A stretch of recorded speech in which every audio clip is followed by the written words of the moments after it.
I remember when the announcement was made last March 16 that we have to go home and lock ourselves in. And at that time, I thought it was just a 15-day quarantine. But now, 6 months in, my coping mechanisms are failing. Initially, my humor was on the dark side. If these are the last days in God's brutal judgment, I might as well subscribe to Spotify Premium to remove the advertisement. Also on YouTube, LinkedIn, and Cornhub, no more paywall. I was thinking, that's money well spent. Just an update. I have now unsubscribed to them all. At the beginning of this work from home situation, I mimicked the usual workday, somehow an office simulation. I was excited to share my different productivity tips. I had a lot to do, all written on my quarantine checklist. Day 1 was setting up my own distinct workstation. Day 2 was making sure lo-fi hip-hop playlist was on. Hashtag quarantine journal, I post it on every Facebook status at the bottom just for documentation. But eventually, I grew tired of keeping track because there's a different number I had my eyes on. COVID cases are rising in our nation. On week 6, I showed my tricks because I started doing calisthenics. I was kicking, flicking boredom away, thinking I could overcome it. I was feeling homesick. And don't panic, it's not the sick of this pandemic, but I was at home really feeling sick. I'm sick of this government. And now I heard the news about the extension of our predicament. I tried to decode everything, dissecting every late night statement. Where this is all headed, where all our money went. And as early as April 1, clowns started showing what a big joke, but no one's laughing. But what I hear are the ambulance sirens wailing. So I ranted online, allotted so much time crafting a message that's the kind that would hopefully open the minds of the ones who are blind. And sure, it was liked and shared multiple times by friends who cared, but it still did not work to many relatives of mine.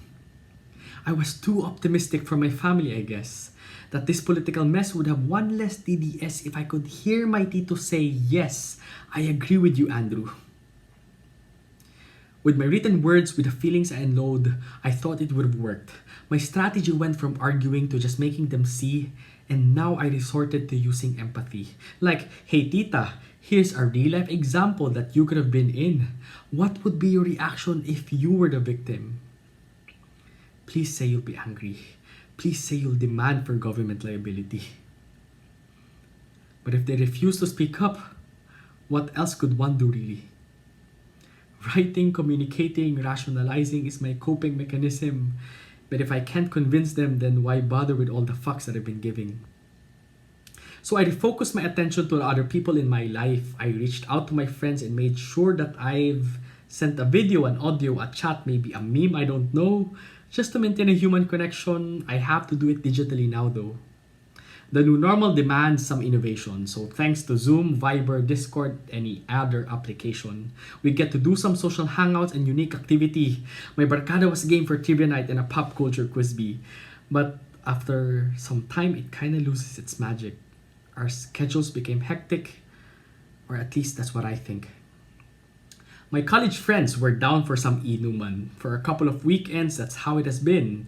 Zoom calls covering different topics, both gossip and politics. We were like a news magazine. But I had to do work late night one time while a friend's internet connection got cut. Another friend all of a sudden became unavailable, and one by one attendance slowly crumbled. It was inevitable. At least there's radio and podcast, which have always been my company. I explored different audio entertainment just for change, just for diversity. It's quite too many as what my download history would have showed. And oh, I made a podcast with a friend but it only lasted for 2 episodes. It's not their fault, and it's definitely not mine either. But with the pandemic shrouding us, there's an uncertainty on the commitments we can deliver. We wait, we hesitate, our energy will always fluctuate, unsure of what to anticipate. Because unlike the times before this crazy 2020, we physically see our friends constantly. And if they're not doing anything, it's safe to assume they're interested and free. But now, hidden behind computer and mobile screens, we're not sure what exactly they are doing. And even if they're not busy, just laying around, staring blankly in the ceiling, it doesn't automatically mean availability. Do I ask for their time? or do I wait for an invite? We've been subjected to this global quarantine protocol, but we're clueless on how exactly to cope, no guidelines at all. I've seen many people change their profile pictures into black.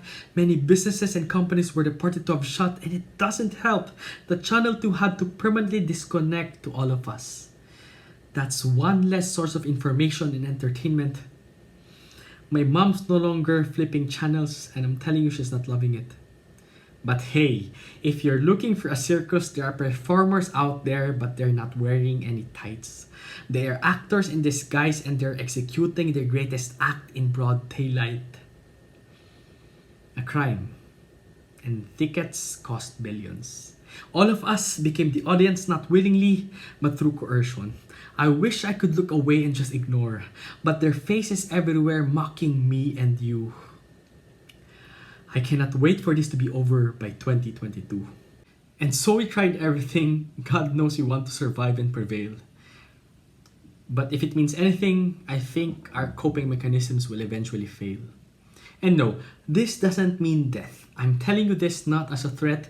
This is just a statement of a fact that we have to accept that in the magnitude of this global health crisis, it doesn't require too much of an analysis to conclude that a pandemic is not the same as a breakup which you deal with by having a brand new haircut. It's not the same as an excruciating tooth extraction where a kid copes up with the pain by having an ice cream on a cone. If it's not obvious to you yet, then let me get this one thing clear. One single cause of shock and fear? That's not the same trauma here. We're dealing with a pandemic that's invisible and slowly creeping in, whose impact is felt across the globe no matter where you are residing. We can't just rely on one method of coping that can forever withstand the surges of frustration brought about by worsening political mayhem.